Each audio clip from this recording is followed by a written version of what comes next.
आम पुराण कथारे आज कहानी गो सेवार फल। एकदा दिलीप नाम अयोध्या जड़े प्रसिद्ध राजा थे।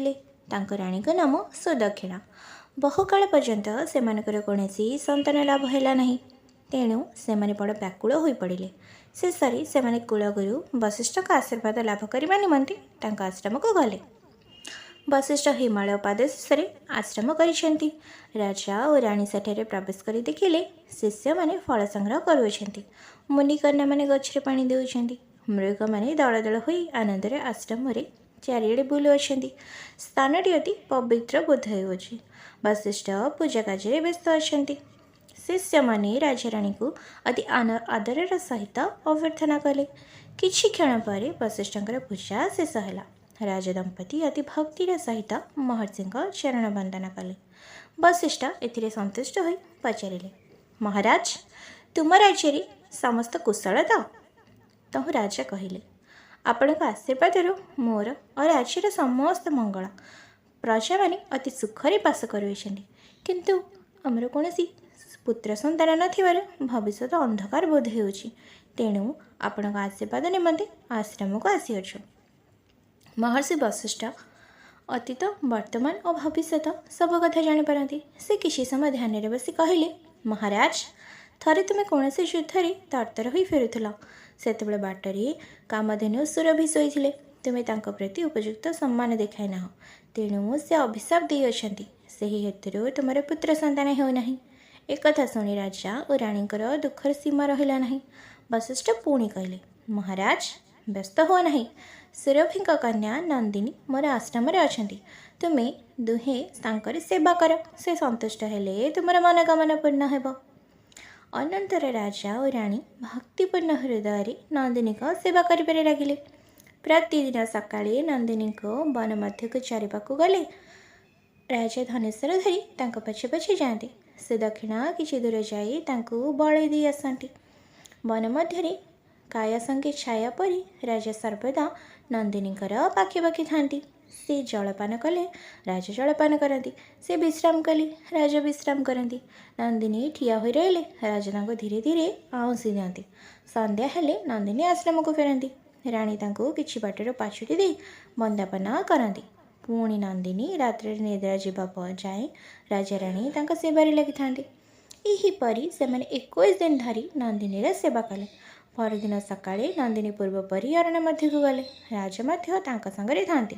नंदिनी चलु चलु हिमालय एक गह्वर मध्य प्रवेश कले। राजा ए कौन विपतर आशंका कले ना, कारण से जानी जे नंदिनी सामान्य धनी नुहति। कौन हिंस्र जंतु आक्रमण कर आदौ संभव नुहे।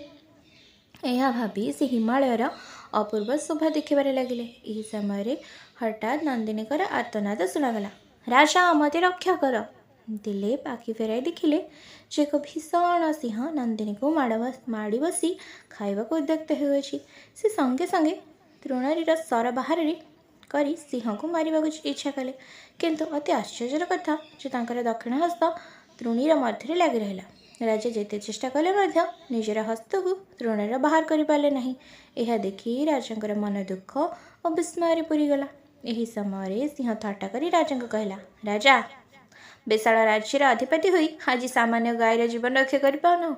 यह बड़े अधिक लज्जार कथा कौन हो पारे। राजा, पशुराज प्रकृति मोर समस्त शक्ति तुम्हारे प्रस्त। सिंह, तुम्हें मते सामान्य सिंह बोली मन करियछ, किंतु ता नुहे। महादेव मते ये वन प्रदेश रक्षा करने निमंते नियुक्ति करिसेंति। मो निकटरे जो प्राणी उपस्थित हेब मुझे भक्षण करी मोर क्षुधा दूर करी। बहुत दिन मु कौन खाद्य खाई ना।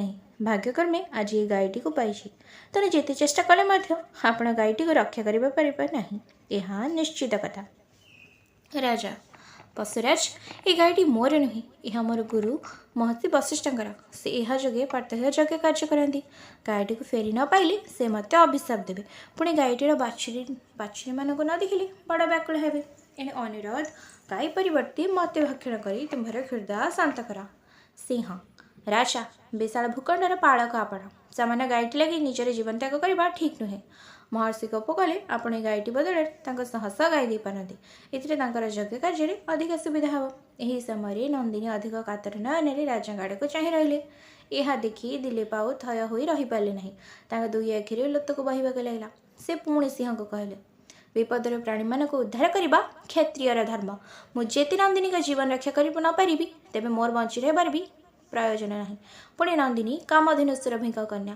ତାଙ୍କ ବଦଳରେ ଲକ୍ଷ ଲକ୍ଷ ଗାଈ ଦେଲେ ମଧ୍ୟ ମହର୍ଷିଙ୍କ କ୍ରୋଧ ଶାନ୍ତ ହେବ ନାହିଁ। ଏଣୁ ମୋତେ ଭକ୍ଷଣ କରି ନନ୍ଦିନୀକୁ ଛାଡ଼ି ଦିଅ। ସେ ଆଶ୍ରମକୁ ଫେରି ଯାଆନ୍ତୁ। ଶେଷରେ ସିଂହ ରାଜାଙ୍କର ଅନୁରୋଧ ରକ୍ଷା କରିବାକୁ ରାଜି ହେଲା। ସଙ୍ଗେ ସଙ୍ଗେ ତାଙ୍କର ହାତ କୁସୁର ମଧ୍ୟରୁ ବାହାରି ଆସିଲା। ରାଜା ଧନୁଶର ଧରି ତଳେ ପକାଇ ଦେଇ ନିଜର ମୁଣ୍ଡ ନୁଆଇ ସିଂହ ଆଗରେ ମୂର୍ତ୍ତିକୁ ଅପେକ୍ଷା କରି ରହିଲେ। ହଠାତ୍ ରାଜାଙ୍କ ଉପରେ ଶୂନ୍ୟରୁ ପୁଷ୍ପବୃଷ୍ଟି ହେଲା। ସେ ମୁଣ୍ଡ ଡେକି ଦେଖିଲେ ସେ ସମ୍ମୁଖରେ କେବଳ ନନ୍ଦିନୀ ଠିଆ ହୋଇଛନ୍ତି, ସିଂହ ନାହିଁ। ନନ୍ଦିନୀ କହିଲେ, ବତ୍ସ ଉଠ। ପ୍ରକୃତରେ କୌଣସି ସିଂହ ମୋତେ ଆକ୍ରମଣ କରିନାହିଁ। କେବଳ ତୁମର ଭକ୍ତି ପରୀକ୍ଷା କରିବା ନିମନ୍ତେ ମୁଁ ଏଭଳି ମାୟା କରିଥିଲି। ମୁଁ ତୁମ ସେବାରେ ସନ୍ତୁଷ୍ଟ ହୋଇଛି। କି ବର ମାଗୁଛ ମାଗ, ମୁଁ ତାହା ଆନନ୍ଦରେ ପ୍ରଦାନ କରିବି। ରାଜା କରଯୋଡ଼ି ଜଣାଇଲେ, ମା, ମୋର ଗୋଟିଏ ପୁତ୍ର ହେଉ, ଏହା ହିଁ ଏକମାତ୍ର କାମନା। ତଥାସ୍ତୁ କହି ନନ୍ଦିନୀ ଆଶ୍ରମକୁ ଫେରିଲେ। ରାଜା ତାଙ୍କ ପଛେ ପଛେ ଗଲେ ଓ ବଶିଷ୍ଠଙ୍କୁ ସମସ୍ତ ଘଟଣା ଜଣାଇଲେ। ବଶିଷ୍ଠ କହିଲେ, ମହାରାଜ, ଏବେ ତୁମର ଅଭିଳାଷ ସିଦ୍ଧ ହେଲା। ଆଉ ଆଶ୍ରମରେ ନ ରହି ନିଜ ରାଜ୍ୟକୁ ଫେରିଯାଅ ଓ ସୁଖରେ ପ୍ରଜା ପାଳନ କର। ରାଜା ଓ ରାଣୀ ମହର୍ଷି ଓ ନନ୍ଦିନୀଙ୍କ ଚରଣ ବନ୍ଦନା କରି ଅଯୋଧ୍ୟାକୁ ଫେରିଗଲେ। କେତେ ବନସ୍ତରେ ସୁଦକ୍ଷିଣୀଙ୍କ ଗର୍ଭରୁ ଏକ ବୀରପୁତ୍ର ଜନ୍ମିଥିଲେ। ତାଙ୍କର ନାମ ରଘୁ ରାମଚନ୍ଦ୍ର। ଏହାଙ୍କର ଅଣନାତି ଅଟନ୍ତି।